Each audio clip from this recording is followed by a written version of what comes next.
Ay nako, wala pa akong natatapos ng trabaho pero feeling ko pagod na ang katawang lupa ko.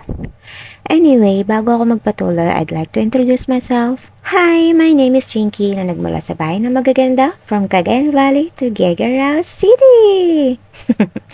eme lang. So ito nga, naligo na muna ako habang tulog ang alaga ko.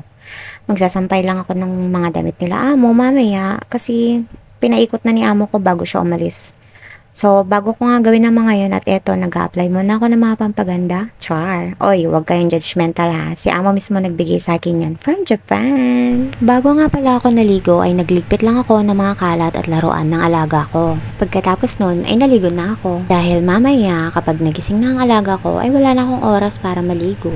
Alangan naman iwanan ko siya sa sala. Hoy, hindi te. Baka magulat yung nanay ko, nandun na pala ako sa gate namin. Ay, nako po. Alam nyo ba, simula nung nag-isang taon na ako dito, ay naging pala desisyon na ako. Hapon na ako naliligo at hindi na sa gabi. Oh, saan ka pa? Oh, ngayon alam niya na. Siguro ganun talaga no, kapag nakaisang taon ka na sa amo. Char lang. Hindi, sa kadahilan ng ang hirap kasi magpatuyo ng buhok sa gabi. Ayoko kasing gumagamit ng blower at nakakadry o nakakasira ng buhok. Baka masayang lang yung binayaran kong 900 HK dito. Aba, ang mahal-mahal nun te.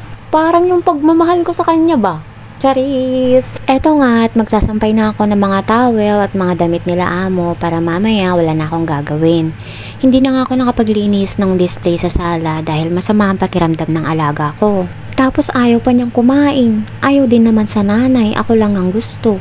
Kulang na lang ibulsa ko siya para makakilos ako ng maayos sa bahay.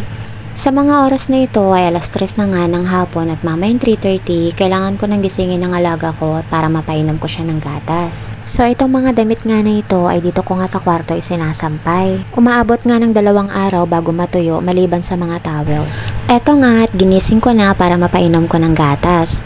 Alam nyo ba na itong alaga ko ay sobrang demanding, te? Sa una, hahawakan naman niya tong bote niya. Pero kapag nangalahati na or tinamad na, ay ipapasa na niya sa akin. Para padidein ko siya, te. Eto pa. Kung mapapansin nyo ay mayat maya ako nagpapalit ng libro sa harap niya at palipat-lipat ng pahina. Oo, te. Ayaw niyang dumede kapag hindi ko ililipat or papalitan yung libro. My God!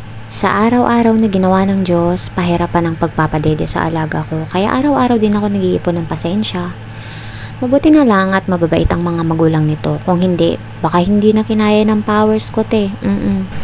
So ito nga at ayaw na niyang ubusin ng gatas niya. Makikita niyong tinutulak at hinaharangan na niya ng mga kamay niya ang mukha niya. Kabilin-bilinan kasi ng nanay niya na hanggat maaari ay ipaubos ko daw ang gatas niya. Pero kapag umayaw na at ayaw na talaga ay hayaan na. Kahit nakakaubos na nga rin ng pasensya to ay okay lang. Sanay na rin naman ako tsaka love ko to. Yun lang, bye!